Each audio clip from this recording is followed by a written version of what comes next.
My talk is about homework with a voice. I know the conference theme is giving learners, helping learners rather find their voice. But in order to find their voice, they've got to start using it first. So I thought it would be a good idea to talk about homework using various voice tools so that they can start doing some speaking homework. Which is what I did as well. I did my talk, I prepared my slides, I rehearsed, and I did my homework, and now I'm live talking to you. I've done my voice homework already, so I hope you will enjoy it. There are various reports about the value and benefits of homework. Some research supports it and says that it's great for learners to do homework. It improves their language skills, improve. But there is also research which condemns homework and suggests that students should be working just in class. I'm just going to go to the next slide now. If you ask students, most of them, when you talk to them about homework or giving advice to teachers, they say, well, tell them to stop giving us busy work. And when they say busy work, they mean really all those gap fills, put in the right word, put the verb in the right tense, and all those meaningless and unmemorable things teachers make students do. There are different kinds of homework, but very often students kind of get stuck into this mechanical course book homework. We can do homework to help students prepare for something by helping them study something in advance, as possibly in a normal classroom or flipped classroom. We can have them consolidate something which they did in class. We can have them do further explorations or extend the knowledge by building on it. For example, like you done some vocabulary, get them to build vocabulary around a theme or explore a thesaurus or something. So why homework with a voice, and why particularly speaking homework? Fluency is hard to get in a class. It's hard to build fluent users within a classroom context. And it's all a question of time, really. There isn't enough time, and there are other factors that come at play. Students are reluctant to talk because they want to sound perfect. They're afraid of making mistakes. The teacher nominates someone else. It's never your turn. You're prepared, but you did it, but nobody asks you to say it.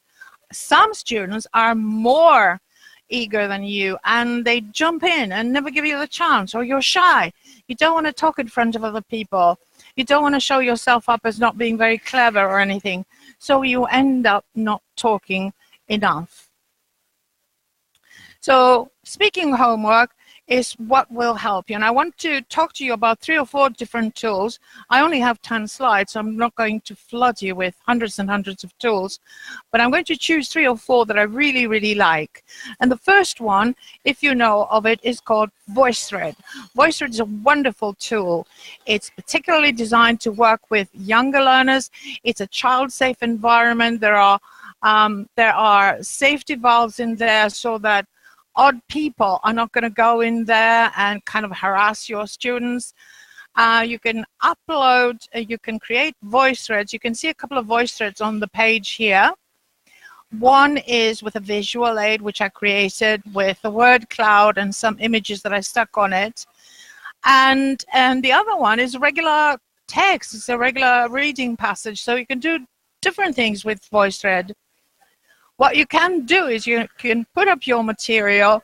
It can be an image, it can be a video, it can be some text, and you can ask the students to go online and record something. In this particular case, the students had done some prediction work in class, and I asked them to narrate the story, which next time I was going to get them to read in class. Alternatively, you could hear everyone's version, and then you could read out the correct story, the original story to them on VoiceThread itself, so the cycle is complete. In the next slides, another teacher who has uploaded a really interesting text after, I think the students have heard a TED talk or something, and then she asked them to answer some discussion, some reflection questions. All hell is breaking loose here. I apologize. There's a lot. Can you hear? Can you hear all the racket? Well, I hope you can't. Hope you can just hear me. Great, fantastic. The next one is Boxerpop. And like Voicethread, you can see that Boxerpop is a chain tool. So when you log on, you log into the Voicethread or the Boxerpop, you get to hear your teacher's instructions, and you get to hear what the other people have said before you record your own version. In this particular version of Voxerpop, we have one class which was instructed to do a chain story. It's called And Then, and one by one they logged in their own little episode. One of our great colleagues, Jason Rainshaw, had created a wonderful also group of Voxerpop threads with TOEFL preparation for his students, where he asked them TOEFL prep questions and they logged in and talked. One of the newest tools is Flipgrid, where students can leave video comments in response to a stimulus, in response to a teacher question, or you can organize a debate, or they can tell a story, and they can tell and retell a story you've done in class. And it's really absolutely fantastic. And I recently also saw some people in Malta presenting about it. If you want the students to do a little bit more discussing and collaborating, you can also allow them to go into other environments, like Skype is a great place for the students to collaborate online, although Skype is something you need to download.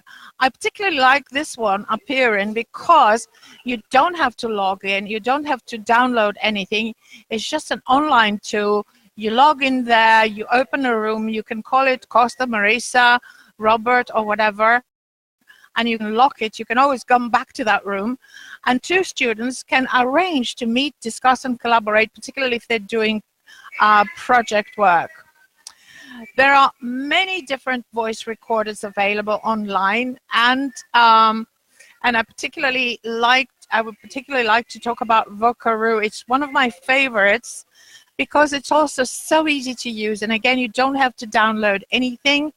There's also lots of things on apps, on Android, on your iPhone or whatever, and there's also SoundCloud, which is online. But Voki is particularly nice because it's very easy for students to use. They can click to record something. For example, you might ask them to tell a story, to answer a question, to do a little presentation. They can record it, they can hear it. If they like it, they save it. If they don't like it, they re-record it. So the element of rehearsal helps the idea of speaking skills development quite a lot. How am I doing for time, Dimitri? You haven't timed me. Oh my God, I'm in trouble. So it's great to rehearse, and it's great to save the recording and email it to your tutor. You know, just in an email, or just save the link and send it as a message. For the younger learners, but also for older learners, I don't particularly just talking about younger learners here. I love Voki. I don't know if any of you have used Voki. I use Voki for monologues, particularly because students can go in and they can tell a story.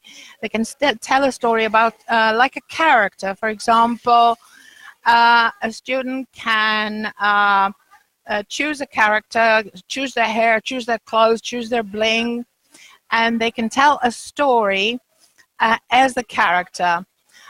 In that sense, the Voki can become a kind of informal role play, and it can be fun to do. Like, for example, you can create Dracula, and then the students can create a little monologue. I'm Count Dracula, you know, I'm going to drink your blood. I am from the country of Transylvania, and I am a very fierce character. So they can imitate accents, they can play, they can role play, or they can wear really dark glasses and be Melina Mercouri or somebody famous like that, or Nana Mouskouri, and they can tell the story of their life, and other students can be invited to guess who they are. The third picture here is maybe an example of the teacher using Voki, giving instructions, sending a Voki with instructions. So let's see. There's a lot of activities that we can use with voice tools. Some of them are more conducive to voice tools because they're more monologic. So the closer we go to the left-hand side of this continuum, the more difficult it is to do things with voice tools, because it means interaction. It means people talking together. But the more we go towards the right, these are particularly easy activities to organize with any of the voice tools I have mentioned. And as my last slide is fast approaching, and Rob is kind of scratching his face and smiling, and he's about to cut me off very ruthlessly, I want to go to my last slide and say, yeah, it's great for the students to have voice, but give them some feedback with voice as well. Don't put marks and written comments. Send them a screencast. Send them a message with Vocaroo. Send them an audio message. Send them an voice WhatsApp message.